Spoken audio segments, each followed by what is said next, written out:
On December 20th, 1943, beneath the heavy, overcast skies of a typical British winter, 21-year-old Second Lieutenant Charlie Brown of the United States Army Air Forces prepared his B-17F Flying Fortress for takeoff at RAF Kimbolton, in what would be his very first combat mission as an aircraft commander with the 379th Bomb Group. Piloting the bomber, affectionately named Ye Olde Pub, Brown and his crew were tasked with striking a critical aircraft production facility in Bremen, Germany. During a pre-mission briefing, the men were informed that they would likely encounter hundreds of German fighters, and each airman was painfully aware of the deadly risks that laid ahead.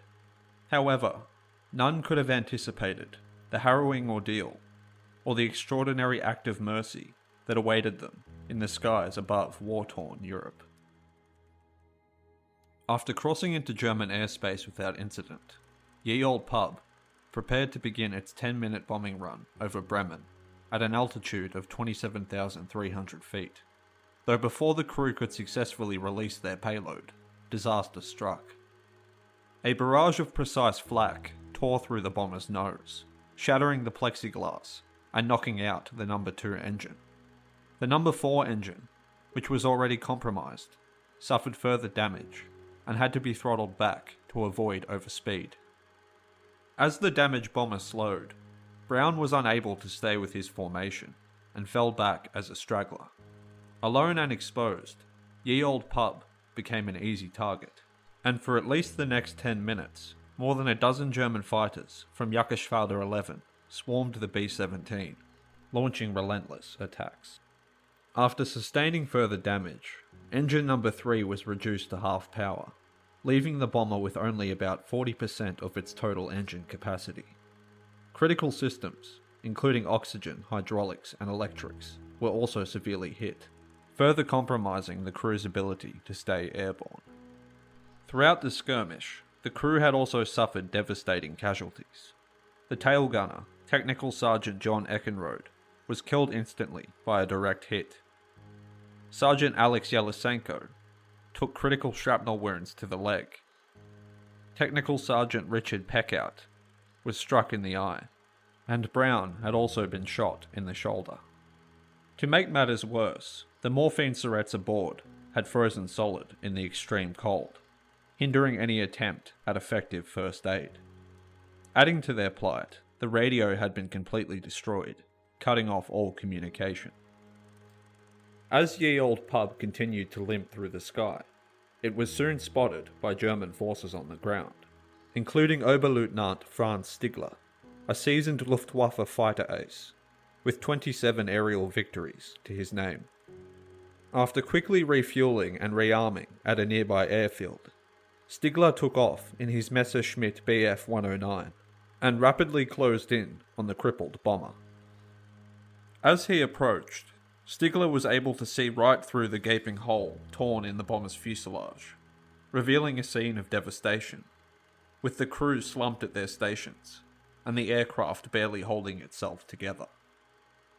In that moment, Stigler recalled the words of his former commander in North Africa, who had once warned, "If I ever hear of you shooting a man in a parachute, I will shoot you myself."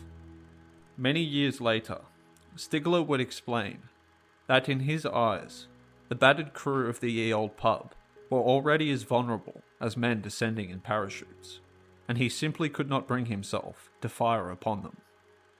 To the bomber crew's astonishment, the German fighter did not immediately open fire. Instead, Stigler twice attempted to persuade Brown to land at a German airfield and surrender, or divert to nearby neutral Sweden. Though Brown and his crew were not able to decipher the gestures and mouthing, and they continued to fly on. Still uncertain of the German pilot's true intentions, Brown ordered his top turret gunner to train his guns on the Messerschmitt, but not to open fire unless provoked. Soon realizing that the Americans had no intention of landing in German airspace, Stigler made a fateful choice, proceeding to fly in close formation beside the bomber, positioning himself on the portside wing. In doing so, he shielded Ye Olde Pub from German anti-aircraft batteries on the ground, escorting the damaged aircraft until it reached the coast. After reaching open water, now safely beyond enemy-controlled territory, Stigler gave one final gesture, respectfully saluting the crew, before peeling away and disappearing into the clouds. Remarkably, Brown next managed to fly the remaining 250 miles across the North Sea, ultimately landing safely at RAF Seething, home of the 448th Bomb Group. Brown's vessel, the Olde Pub, would never return to combat. After being sent back to the United States, it was eventually scrapped in August of 1945. After the war, Brown returned to his home in West Virginia. In 1949, he rejoined the newly formed US Air Force and served until his retirement in 1965. Franz Stigler, who had also survived the war, immigrated to Canada in 1953, where he built a new life and found success as a businessman.